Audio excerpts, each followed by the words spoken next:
Hey guys, Monica here, and today I'm going to explain why you need an emergency fund, and I'll show you how to determine how much you really need.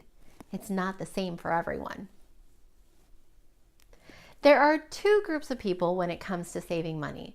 There are savers and there are non-savers. And if you're a non-saver, then I totally get where you're coming from.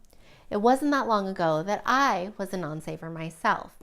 I was living paycheck to paycheck, so I didn't think that I made enough, and I didn't think that I had enough, and quite honestly, saving just wasn't a priority.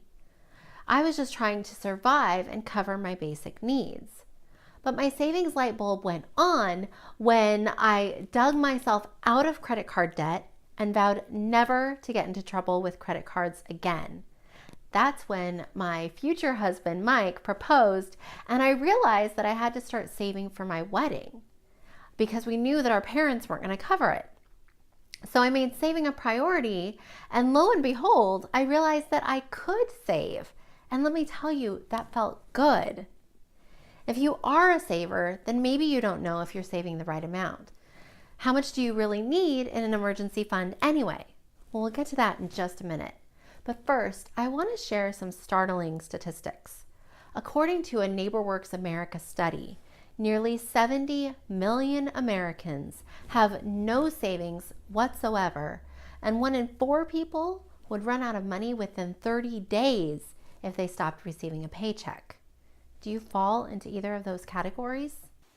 Why do you need an emergency fund?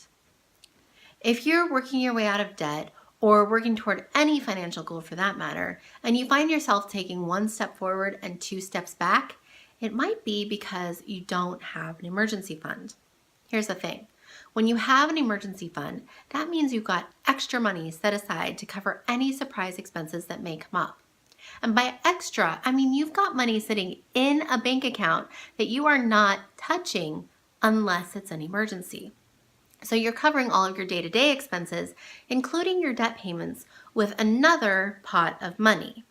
And having that separate pool of money, your emergency fund, really helps to put a stop to that frustrating cycle of taking 1 step forward and 2 steps back. And it gives you a sense of security.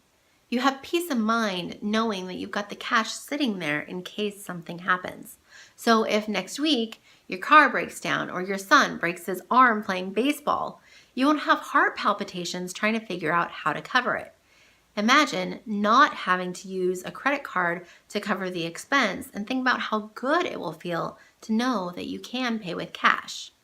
If you've never had savings before, then I challenge you to do whatever it takes to build up some savings. Even if your initial goal is to save up $100 and not to touch it, I guarantee that you will sleep better at night knowing that money is there and that you have the self-control not to spend it. How much do you really need? The bigger your emergency fund, then of course, the bigger the surprise you'll be able to handle.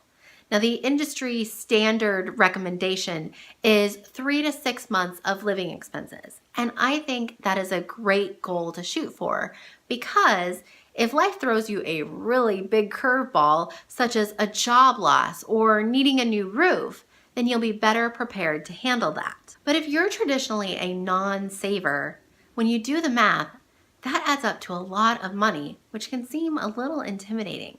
So let's say your living expenses are $4,000. 3 to 6 months of living expenses would be $12,000 to $24,000. That's a lot of money, right? Especially if you're starting at zero.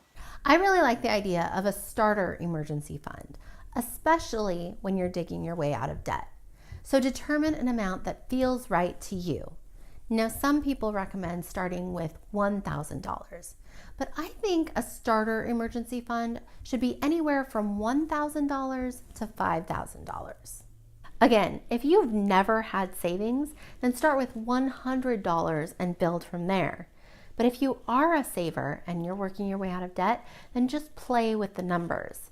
If you've got $7,000 in savings, it might not feel right to drop it all the way down to $1,000 just because you're paying off debt. I married a saver, so as long as we've been married, we've always had some savings. When we started our debt-free journey in August of 2013, we had just built up our savings because we transitioned from 2 incomes to 1 a few months earlier. We had built up our savings to $27,000, and we knew that we wanted to use part of that money to pay off some debt, but we didn't feel comfortable bringing it all the way down to $1,000 because we had a lot of potential surprises that could come up. We were homeowners, we had a 2-year-old, and we had a baby on the way. We cut our savings in half to pay off Mike's student loan, which was our first debt on our debt snowball, and that gave us some momentum there. Then we saved as much as we could until our daughter was born and we knew that we were all healthy. At that point, we decided to take our emergency fund down to $5,000 for our starter emergency fund until we paid off all of our non-mortgage debt. And I'm happy to say that last August in 2015, we paid off our last non-mortgage debt and boosted our emergency fund to 6 months of expenses. And it feels amazing to know that when life throws us curveballs, because you know it will at some point, that we've most likely got the funds to handle it without going into debt. To recap, if you've never had savings, then start small. Challenge yourself to save $100 or $500 and don't touch it. Try it. You just might like it. Then build it up to $1,000 or whatever number feels right for your situation. Because at the end of the day, you're the one who has to go to sleep at night with that number in your bank account. So make sure that it's the number that gives you peace of mind for your situation right now. And once you've paid off all of your non-mortgage debt, then build up your emergency fund to the standard 3 to 6 months of expenses. Now I'd love to hear from you. Are you a saver or a non-saver?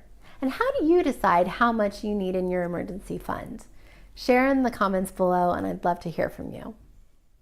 If you like this video, make sure to subscribe to my channel and I'd be honored if you shared it with your friends.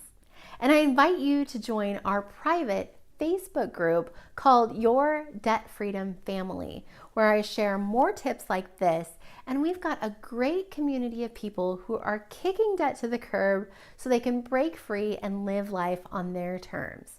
Just head over to ourdebtfreefamily.com/yourfamily to join. I'd love to see you there. Remember, keep moving forward toward your goals. You really can have the life that you dream about. Take care and thanks for watching.